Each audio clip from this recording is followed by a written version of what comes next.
In an interesting new CNBC study, the more workers use AI, the more scared for their jobs they are.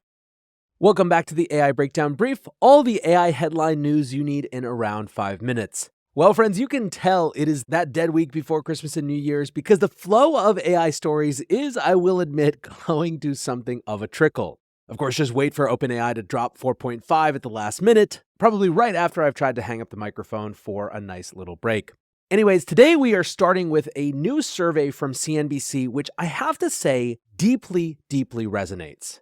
The survey was a look at AI in the workplace, and there were a few really interesting notes.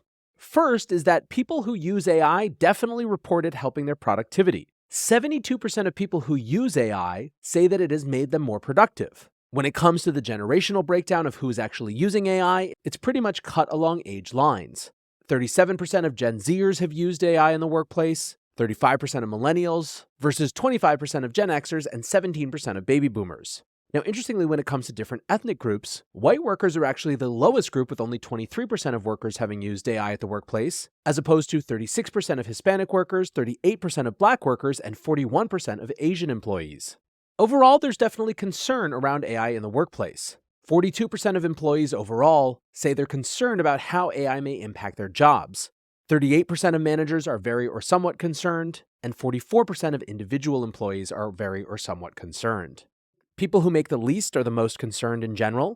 47% of those making $50,000 a year or less are concerned, compared to 39% making between $50,000 and $99,000, and 36% making $100,000 or more. But here is the most interesting statistic in my estimation. 35% of people who don't use AI at work are concerned that it will impact their job. That number rises to 60% among people who have used AI at work. In other words, the more you use AI at work, the more concerned you are of it taking your job. Now, there are two very different possible interpretations for this. One, which I think most of our heads go to first, is that people start to use these tools, they find out how powerful they are, and they see how many different parts of their job might be able to be automated, thus growing more concerned. That's definitely the implication of the reporting on the study, at least. Now, I would also like to say, just to put a little bit of a wet blanket on that it could also be a correlation issue. In other words, the workers whose jobs are most likely to be able to be replaced by AI might also be the people who are most attracted to using AI. And so, it might not necessarily be that because they've used it, they're more concerned, but in fact that because they're in a more concerning position, they're more likely to use it. Either way, I think it's really fascinating and speaks to what is going to be a huge conversation in the coming years, which is how AI will impact the workforce. Last thing to note about this is that it was a CNBC Survey Monkey study, and it was completed really recently, between December 4th and 8th, among a national sample of nearly 8,000 workers in the US. Now, speaking of companies and AI, Accenture is no stranger to the artificial intelligence field, given that they have publicly announced billions of dollars of investment retrofitting their operations to be able to service clients in this area. That said, the company's CEO, Julia Sweet, thinks that most companies are not yet ready to deploy AI solutions. Two big reasons: data infrastructure and controls.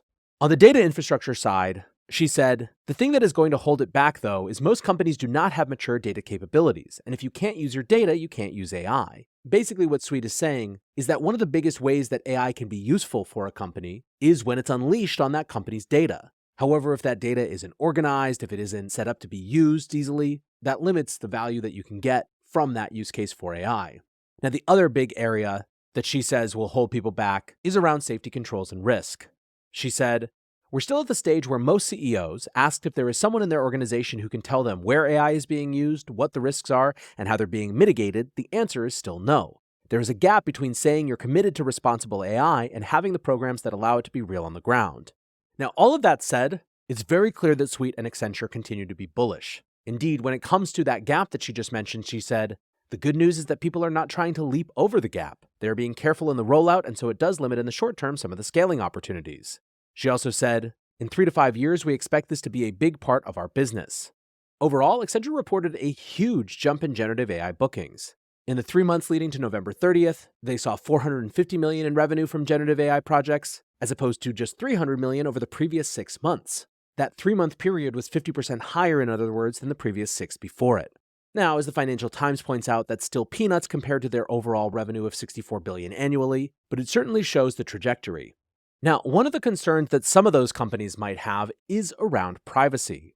A new study from a group of Stanford researchers gives yet another reason to be concerned about privacy when it comes to AI. So, a group of 3 Stanford graduate students created something called the Predicting Image Geolocations Project, or PIGEon. The goal was to identify locations on Google Street View, but to test out the full capability of the AI underneath, they also shared a set of personal photos that the AI had never seen before, and in the majority of cases, the AI was able to accurately guess where the photos had been taken. Now, like basically everything in the AI field, this could be a good or a bad thing.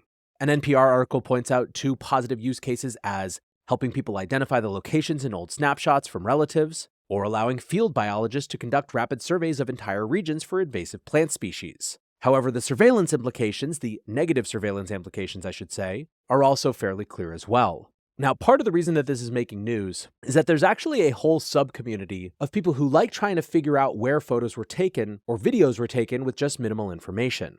Maybe you've seen someone like Jose Monkey on TikTok, but there's also a game online called GeoGuessr, which is exactly what it sounds like. When you play, you're basically given a Google Street View, and you have to place a pin on the map guessing the location. Over 50 million people have played, and some have gotten really, really good. This team of Stanford students trained their AI based on an existing system for analyzing images called CLIP, and added their own dataset of around 500,000 Street View images, leading to really, really good performance. When the PIGEon system was done, it was correctly able to guess the country that a photo was in 95% of the time, and in general was able to pick a location within 25 miles of the actual photo. Then they tested it against someone named Trevor Rainbolt, who is a, quote, legend in geoguessing circles, and in a head-to-head competition, Trevor lost multiple rounds. Lastly today, a little update from the realm of real-world AI. That is, of course, how Elon Musk has described Tesla's fully self-driving cars. But Elon isn't the only one thinking about cars and AI, as TomTom and Microsoft have teamed up to create a, quote, fully integrated conversational driving assistant. TomTom is currently best known for its GPS platforms, and the idea of this new tool is to create something that the auto manufacturers can use in their infotainment systems. This is honestly a super obvious and useful use case for chatbots, and something that some manufacturers have already been experimenting with. For example, Mercedes did a pilot with ChatGPT earlier this year, and when it comes to having a more sophisticated, locally aware AI, that car use case just makes a lot of sense. However, that will do it for today's AI Breakdown Brief. Next up, the main AI Breakdown.